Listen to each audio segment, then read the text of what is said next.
Sana. Tukuan ako doon. Gitar yun na bayan. So, may gabi guys. So, happy fiesta. English eh na? So, San Francis of Assisi sa Doña Homes. So, dito kami nag-zumba katong 28. Introduction na, kaya mo ang mga speech So, ako. karon ang live na The word I'm really sa brother. Ito ngayon. Ito naman ang... So live ni karon guys ha, pero ang signal kay hinahinay man siya. Live sa karon guys kay si Emelio nag-request na gyud ni siya og live kay ang mag-speak na pud kuno ni siya. Sang iya nano man ang imo i-topic about sa nano man. So topic niya kay world problems, social problems, Philippine problems. So about ini siya kang Bongbong Marcos. So ang aton bag-o karon na kuan kay earthquake. So lindol. So ang bag-o linog 6 na to 6.9. Okay, 6.9. So ang kuan gayud sa so dito sa Daan Bantayan. So kaluoy kay ninyo kay ang simbahan kay naguba gayud dito sa naguba gayud lat ang imo parlor, damo kay buak na mga decoration. So maayo unta may mutabang sa imo, matabangan lang kamo dira pohon. Kay kaluoy gayud sa mga nabiktima sa earthquake. So kami diri sa Bantayan, hinay lang siya. Ang simbahan namon gamay lang siya na guba. Pero okay, nag-request na gid si Emelio. So kay para gid ini siya matabangan. So sino lat ang motabang sa iya ni Emelio? Kay biktima lat kuno siya sa earthquake. So, i-Gcash number lang, 0919-4319140. Okay na, Emelio. Dili na, ikaw na. Woo! Paglingkod na nga ra. Hello, brothers and sisters of the words. My brothers and sisters of Cebu City and my brother and sisters of Bantayan Islands, my hometowns, Philippines, and about the world problems ito. Kasi may illusion ako eh. Parang mayroon talaga ako tinatawag na idea, solution, para malulutas ko ang tinatawag na yung kaguluhan ng mundo at saka yung Philippine problems, the argumentations, the China and America, yung pagtatalo ng Amerika at saka China, ang pagtatalo ng China at saka Pilipinas. At saka, mayroon din ako, broad. Parte ito siya tinatawag sa, itong aking para sa politics. May pagka-politic minded din ako eh. Lumalasakit rin ako sa nababasa ko, yung nababasa ko na mga pang-post dyan sa social media, saka, parang ano talaga ako, gusto ko talaga i-share ko yung tinatawag na advices ko at saka idea ko sa mga kung anong dapat gagawin natin.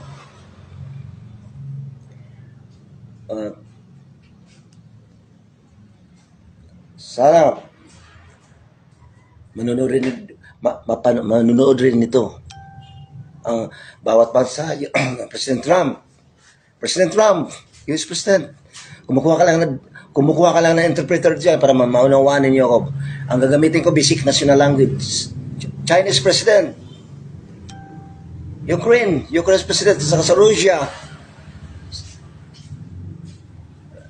sa ating Pilipinas, ang ating presidente dito sa Pilipinas, ang bawat presidente sa bawat presidente sa bawat bansa. Kasi may 51 nation tayo, United Nation. Nakakaisa tayo, 51 nation. Mayroon tayong tinatawag na kanya-kanyang relihiyon, kanya-kanyang panalita, may kakanya-kanya tayong totalan area, at may kanya-kanya tayong tinatawag languages. Ano lang, gagamitin ko lang basic national languages. Para sa presidente sa China, para sa presidente sa Ukraine, Russia, Israel, Hamas. Ano pa yung kagulo ngayon? China, saka Chinese president. Kumukuha ka lang ng interpreter. Kasi ang ginagamit ko, tinatawag na basic national language.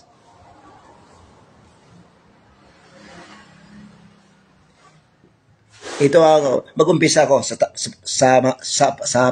pagtanong. Ito lang ang tanong ha. Lalo na sa iyo, Chinese president. Para may ilusyon ako eh.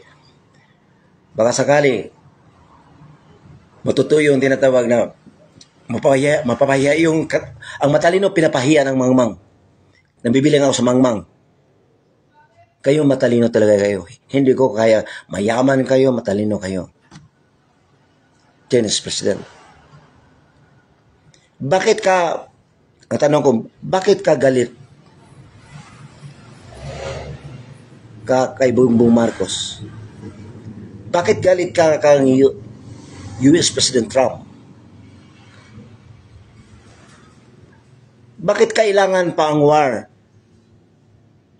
Na pwede mo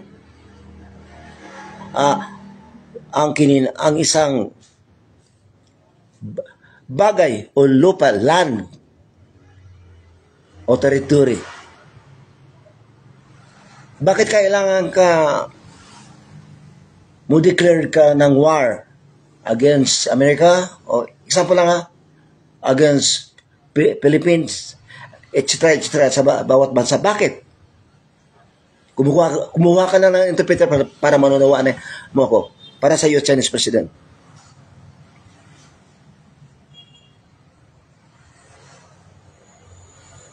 Mag-declare ka ng war.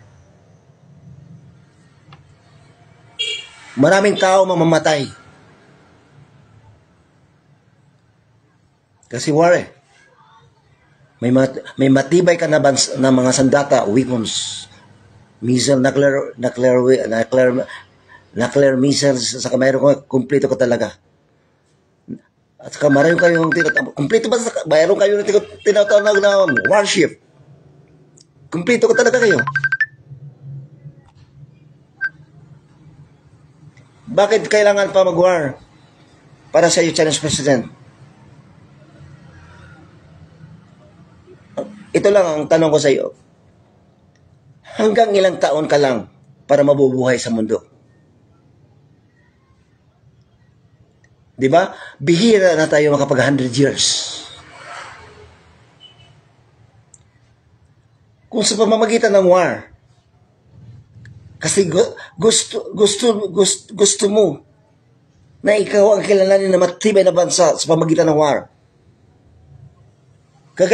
Kailanganin ba ang war? Example, pag natatalo mo ang Amerika sa pamagitan ng war, makadugtong ba yan sa buhay mo? Maka-extend ba sa buhay mo na 100 years? Makadugtong ba yan sa buhay mo na 100 years? Sipin mo, dito sa Pilipinas, maraming Chinese. Sa bawat bansa, may mga Chinese. Masaludo talaga ako sa iyo, Chinese president. Ikaw talaga ang king of business the world, China. Pinakamalaking total population na bansa, ikaw, China. Pero hindi natin matatanggi na ang Amerika is the powerful country sa pamagitan ng war. Bakit nag-aagawan kayo ng kapangyarihan sa pamagitan ng war? Kailangan na mag-war para kayo ang kikilalanin na matibay na bansa.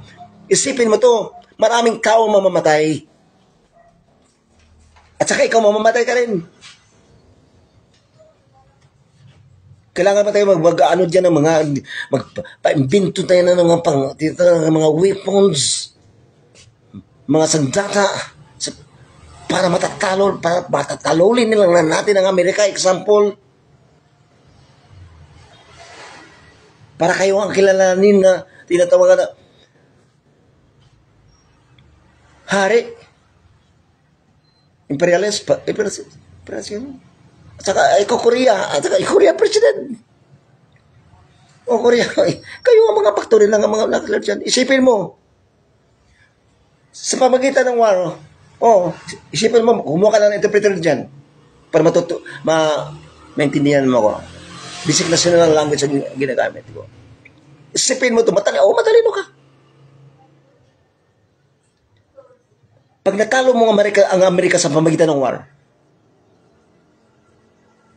maraming tao na mamatay.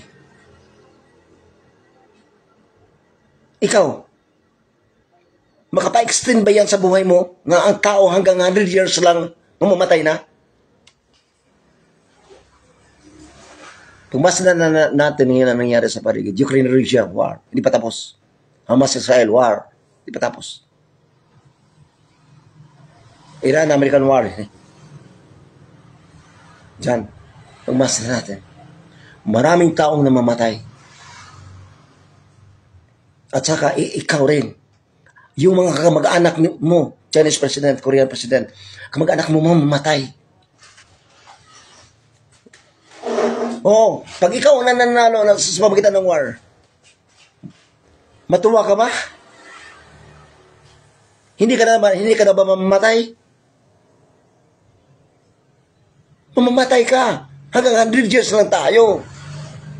Bakit kailangan pa ng war? Para gusto natin mag-hari-hari dito sa mundo. Bakit hindi natin yung tatanggapin na ang pinakahari lang ang tinatawag na God, Diyos. Yun lang ang pinaka-king of all the kings. Naniwala ka kung anong religion mo dyan. Buddhist ka? Communism.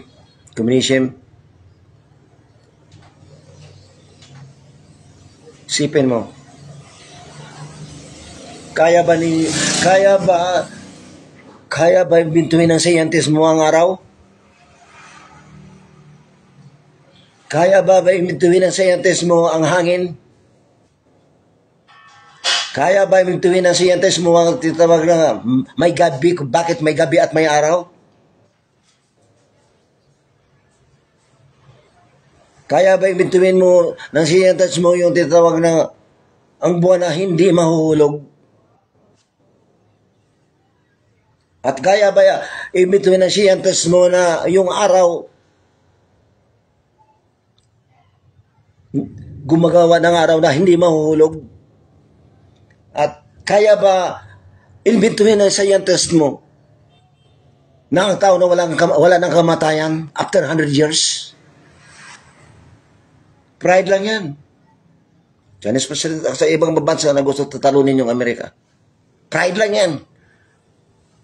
Ikaw mamamatay at kayong mga lahi mo mamamatay. Durug-durug yung tinatawag mga building sa pamagitan ng nuclear missiles. Yan isipin ninyo. Yan ba ang solusyon ng war? Dito sa Pilipinas, maraming Chinese na nakatira mamamatay kung saka kayo ang nananalo. At doon sa Amerika may mga Chinese naninirahan, mamamatay. 51 nation, naka-United Nation, nakakaisa tayo. Bakit mag-iisip pa tayo ng war? Kung ano nang pinag-invento natin sa mga scientist. Ikaw scientist. Naka-invento ka ng nuclear missiles. Naka-invento ka na ng mga bagay na lumilipad. Kaya mo ba imbintuhin ang tao na hindi na mamatay? Ikaw? Ang Diyos lang ang dyan. Ang makagawa. Mali na mo-declare kayo ng war against Philippines, war against America, Guangzhou, every nation. Gusto lang kayo ang kilalanin kayo ang mananalo, Korean. Kayo ang faktory ng tinatawag mga missile nuclear dyan. ang supply ng pulbura ang China.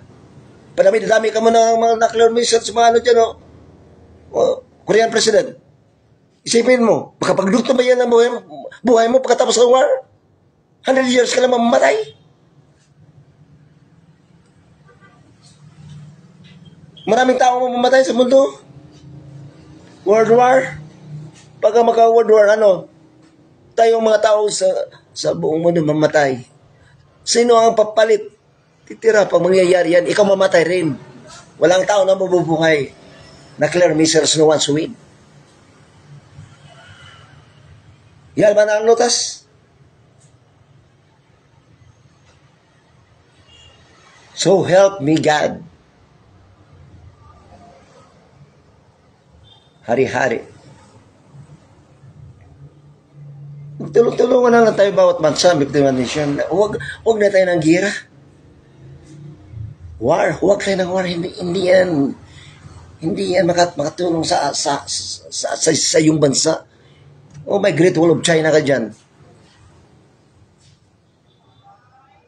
At saka Korea, talagang kayo gumagawa. Marami kami nagawa ng nuclear missile sa Amerika. Para sa ano yan? Dapat magpa-imbento kayo sa inyong mga scientists na ang tao makaabot ng 1,000 years, hindi mamamatay. Yan ang dapat. Huwag nila gera. Chinese President, isipin mo, tama ba kung mali?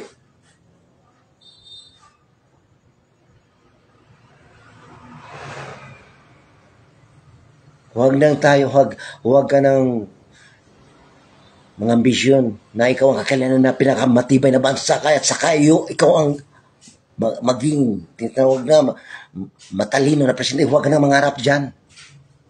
At sasikapin natin, ang buhay natin makaabot ng 1,000 years, hindi tayo mamatay.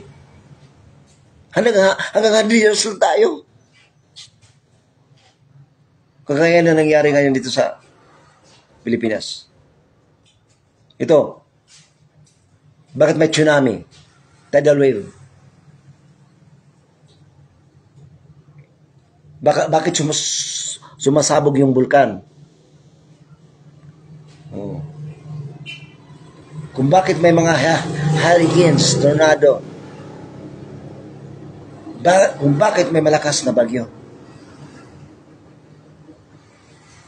Hindi na may... Parang nag-iisip ako Hindi na kagawa ng Diyos. Parang man-made. Dahil ang mga scientists natin pinagbinto na kung anong pinagbinto dyan.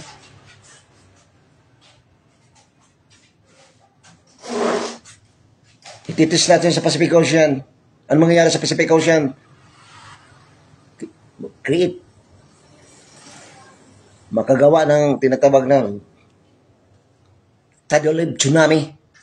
Dahil sa mga vision na natin ng mga nuclear missiles dyan, ititis natin sa dagat. Karamihan doon sa Pacific Ocean.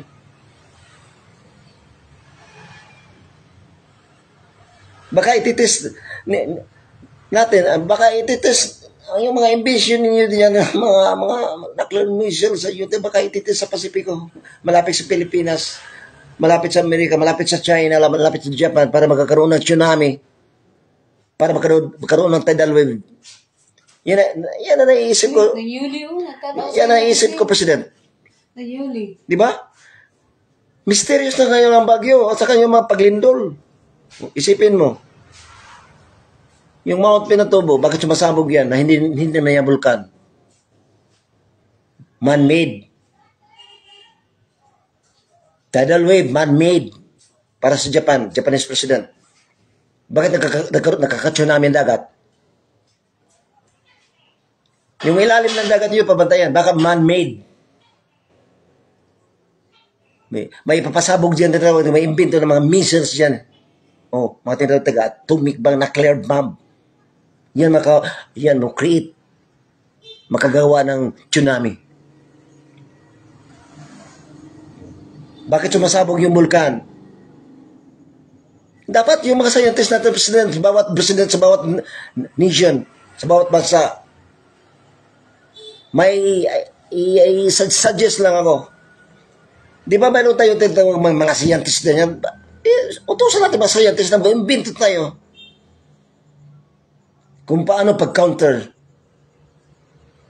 ng tinatawag na pagsabog ng bulkan.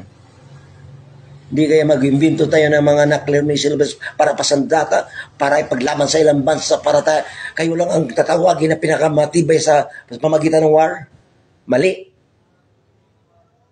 Pakilusin natin mga scientists kung paano natin alkontrahin yung bagyo, pag-ano natin alkontrahin yung tsunami, pag-ano natin alkontrahin yung bulkan na hindi sasabog. Yan ang dapat sana yung mga scientist natin pakilusin na mapapigilan yung pagsabog ng bulkan. Hindi kayo mag-imbento tayo ng mga sandata para pang-war na maraming tao mamamatay.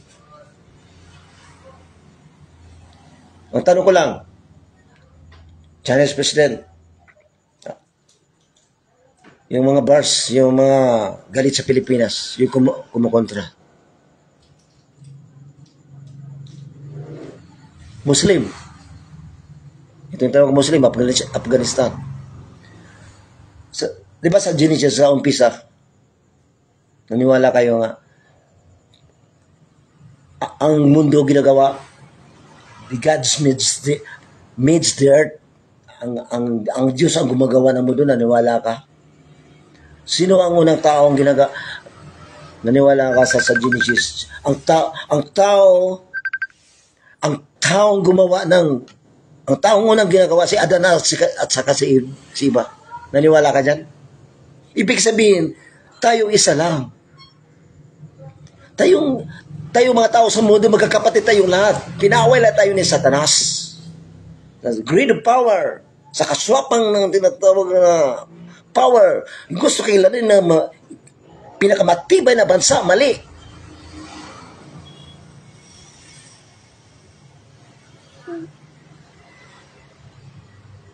Sisikapin natin, yung mga scientists natin, utosan natin sa pag-imbento.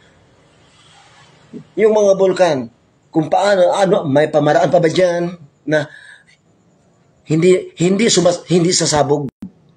Hindi sasabog. Kumukuha na kayo ng interpreter para hindi sasabog. Yan ang dapat. Saka yung bagyo. Yung mga scientists natin, pakilusin natin kung paano yun counterin, hahadlangin natin yung bagyo, tidal wave, hurricane. Yan dapat gawin natin sa bawat bansa kay hindi magira-gira. Ganyan na tayo. Magkakisa yung mga bawat bansa mga scientists. Pakilusin natin.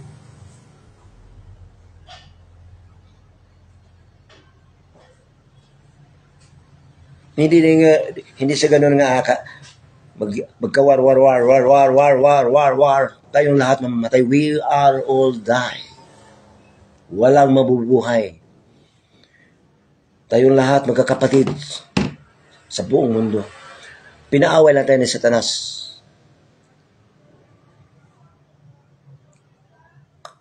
Ano ka man? Ano? Uy, magpamassage ko si Donald. Pinaaway lang tayo ni Satanas. Magpamassage. At yun ang nagpo-post naman, kayong mga basers, Duterte. Sara Duterte. Tutulungan lang natin na para sa presidente sa Pilipinas. Sa administrasyon. Tutulungan lang natin si Bongbong Marcos. Huwag natin alkontrahin. Antayin na natin matapos ang terms. Kasi hindi pwede magawa na yung tinatawag na federalism, komunista ang Pilipinas, hindi talaga, kasi hawak tayo ng Amerika since 1901. Hindi talaga pwede. Mo undergo tayo ng World War III. Wag na. Wag na sasirain natin si Marcos. Na ano si Marcos, ang talaga adik. Hindi. Bakit? Magpamasag si Donald Busing. Adik. Adik ba yan? Donald ba magpamasage? Tapusin mo muna ang live ko. Sige, humananay na. So, ito na kita. Sige na si Donald dira. Ito, Sara Duterte. Ikaw ang Vice President. People's power, people's power, people's powers. Ano mangyayari dyan? Mamamatay tayo kasi binabayaran yan eh. Huwag na. Antayin mo na lang matapos ang term. Saka kayo papalit, pwede naman. Bakit? Kailangan pa tayo na sisirain natin si Bongbong Marcos. Tutulungan natin ang administrasyon. Ito ngayon, may kalamidad naman ito nangyayari ngayon. Lindol, earthquake. Maraming damages. Pumunta ka dito sa Bugo. Bongbong Marcos, punta dito para pagtulong-tulong. Yeah. Hindi kayo magsisiraan pa. Bakit sisiraan? Bakit to? Ito. Para kayong Dante Marcolita din. Kasi matalino ito. As maliit lang ako. Little knowledge lang ito eh. Bakit ba? Bakit ba? Pasensya na kasi ang connection ito. Slow connection. Minute, mahirap lang ako. Wala kami pang ano. Yun sa Alubaribada vlogger. Akasaka ko ang kanyang speaker. No. Bakit ba? Ang dahil sa paghirap sa Pilipinas. Ang presidente ba ang sisihin natin? Hindi. Bakit? Magnanakaw ba si Marcos? Hindi. Ano ba kanya ninanakaw? Hindi. Adik ba si Marcos? Hindi. Kaya ang tao mga adik, hindi na magiging matalino. Bakit? Si Marcos ba ang may factory sa Shabu? Hindi. Di ba karamihan? Mga inchik ang gumagawa dyan? Paano mo magiging adik si Marcos? Duterte. Paano siya magiging adik? Hindi ba siya factory sa Shabu? Bakit? Corruption. At saka mga ano dyan. Di ba Dante Marcolita? Kasi idol kita eh. Bakit? Corruption. Si Marcos ba dahil may corruption? Hindi. Yung mga leporers, yung mga subordinates. Kasi si Marcos ang superior. Kanya subordinates. Ayaw sumusunod eh. May corruption. Example ngayon, 20 million ibigay mo dito sa Batayan Island, Cebu City, Philippines. Amino namin sa Alex Lacy. Magkano ang binibigay mo ng President Bongbong Marcos? 20 million. 20 million? Sa Bugo 20 million o 10 million? 10 million units? 10 million na binibigay ni Marcos? Ang kitabang ni Marcos ang tinulong na halaga ni Marcos dito sa Batayan, magkano? 20 million. Sa Bugo? Basta 50 million na nangyayatag. Kita mo? 15 million daw. Dito sa 50 million. 50 million. 50 million sa Bugo. Kasi nagsunod kami ng balita eh. 50 million. Kita mo na?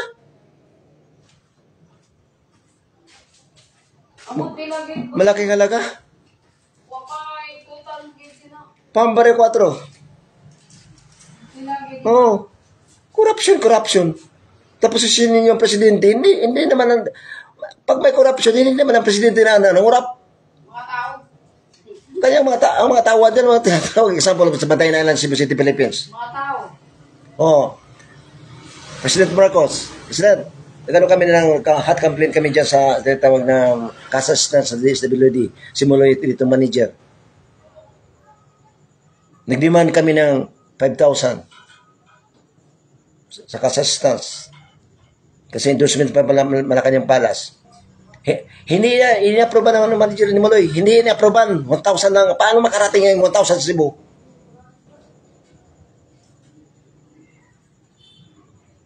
Napakalaki na nga. Hindi maibigay sa amin yung 5,000, President. Moloy Velasquez, manager dito sa DSWD.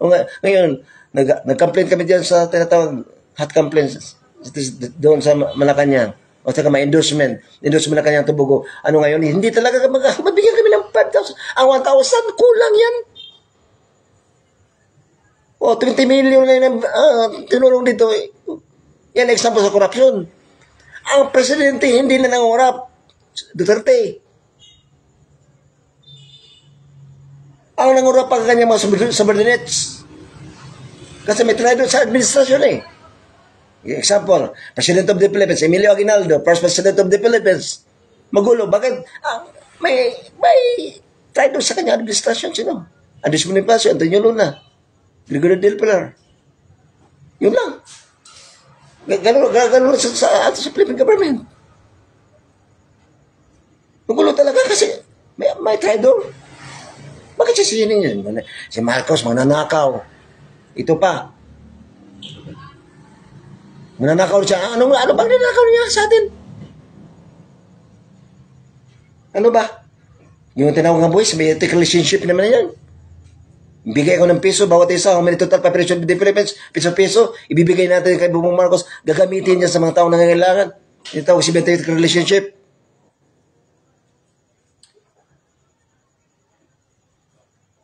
Nakaw ba yan?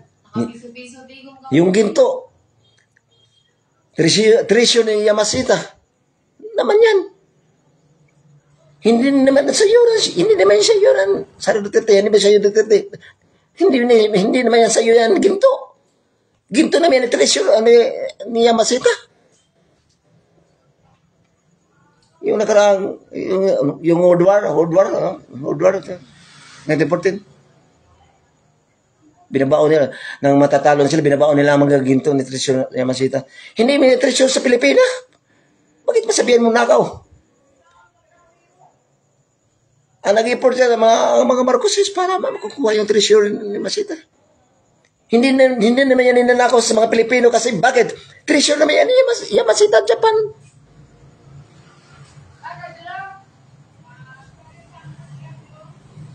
Hindi yan totoo. Ng paghirap sa Pilipinas. Si Bongbong Marcos, ang presidente yan sa CCM. Saka ikaw Duterte, sa paglilingkod mo dati, naghihirap pa rin ang Pilipinas. Hindi kasi sisihin ko. Hindi. Yung mga tao, subordinates, yung mga tao ayaw sumusunod yan ang corruption. Example, dito sa Batayan Island City, Philippines. May nakapagsabi sa akin na nakakalam. Yung Kazakhstan, ay pumapasa na ako sa EID agency. Pumapasa na ako sa certificate of EID agency. Wala akong trabaho. Nangailangan ako ng assistance. Lumalapit kami sa gobyerno. Kailangan talaga. Kasi pumapasa kami. Sa syudad, 10,000. Pag sa lungsod, 5,000. Pag pumapasa EID agency. Mahirap pa. Mahirap pa kukunin agad. Mamamatay na lang. Hindi makukuha. Hindi ka makukuha agad. President. Ikaw, President, hindi ka corruption. Pero yung mga subordinates mo. Ngayon, nangailangan na kami ng 5,000 na yun sa Lubaribara, the vlogger, para makapunta kami sa Cebu kasi patulong kami sa PAO, Philippine Saturn Office, President Marcos. Diba? Diyan kami sa iyo, kami ng hot complaints at nag-apply si Yuni sa Lubaribara, mayroong presidential action galing mo. Salamat, President. Sa nangailangan kami ng assistance. Kasi alam mo, mahirap talaga ang kalagayan ni Eunice Alobrebada at saka ako. Ako ang kanyang tinatawag na witnesses. Nagano kami sa DSWD sa Batayan Island City, Philippines, 1,000. Paano makarating yung 1,000 sa Cebu? Papasa sa lang. Water transportation, may passes. Okay. Land transportation, pagkain. Di ba, President? Example yan sa corruption. Di ba, President? 20 million ang bibigay mo dito sa Batayan. Nag-illusion ba ako nga Pasensya na po, President, kasi mahina talaga ang sulot sa connection. Ito lang, Sara Duterte, Pambare 4, at saka ibang mga ano dyan, Dante Marcolita. Hindi corruption ng Presidente. Ang corruption ng mga subordinates, Lepores. Kag hindi mananakaw si Bongbong Marcos. Kasi yung ginto, hindi man yan sa Pilipinas. Sa Japan yan, treasure nila Yamashita. Dapat lang ang ginto, mapa Marcos. Sila nag-effort eh. Sila may treasure hunter. Sa kanila yun. At saka, yung nagsasabi ka Bongbong Marcos na pasurindir na si Bongbong Marcos kasi naghihirap na daw. Akala mo, kaya natin kasi United Nation. Kaya lutasin ni Bongbong Marcos. Bakit? Symbiotic relationship sa ibang bansa, 51 nation, bawat bansa. No, ito po to, pasensya lang. Tingnan natin, 51 nation, United Nation, naka-unite, hindi kagigil, nakatulong-tulungan pag may mga kalamidad. Bakit sabihin ninyo hindi kaya ni Marcos? Kayang-kaya. Kasi si Marcos, hindi humiwalay sa Amerika.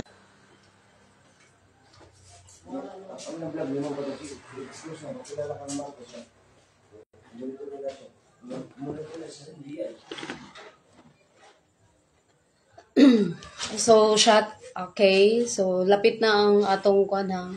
So, close na kami sa amon live kay may magpa-therapy pa kay MLU. So, mukato pa kami sa Barangay Salion kay layo-layo pa baya kaayo. Okay, so shout out to sa mga nagtanaw sa live. So, si Tito dito sa Daan Bantayan, si Tito Jean. Okay, so imong parlor. So, nadamo kayo sang nangabuak mo mga decorations. Sinang Yulina Opada. So, shout out sa dito sa inyo sa Negros. Negros sila ilan ng Yuli Busing? Negros? Layo gaya nina sunod si Maricar Jean sa Pasina. Kalayo kay condolence na lang sa imo Mama Jean ha kay ato may sa doong. So kalayo kaayo mo kadto ka sa doong Emilio? Dili siya mo kadto sa doong. So condolence na lang. Nung idrong lat, so si Bina namatay sa tangkong. So condolence lat kang nung idrong imo anak na babae namatay gid siya kay sa pag-anak. Okay. Okay, shout out to Sir Moloy Velasquez. Salamat sa imong ayuda sa cash assistance, 1,000 pesos. So, kulang yun, Sir Moloy. Requested ni Emilio kay 5,000, kay mularga pa siya sa Cebu, dito sa Capitol. Okay, wapagid kami nakalarga sa Capitol, wala pa kami nakakara sa Bugo, kay kulang pa ang amon kwarta. So, shout out to Sir Moloy Velasquez. So, wapagid kami nakalarga sa Cebu, kay kulang ang amon kwarta na imong cash assistance is 1,000 pesos. Sa request ni Emilio kay 5,000 pesos. So, wapagid kami nakalarga sa okay, so Sir Moloy, so kulang yun ang 1,000, request 5,000 pesos. So, amo to siya, nawa pa kami nakalarga padulong sa Capitol o sa Capitol Assessor's Office o sa dito mi sa Bugupao. So, amo to akong i-update sa inyo. So, 1,000 pesos na pagyan ang nakas assistance namon. So, problema pa kami karon kay kulang pa ang amon kwarta na 1,000 pesos. Maayo unta matagaan kami sa mga ayuda na sino ang muhatag sa amon. So, GCash 0919-431-9140. 0919-431-9140.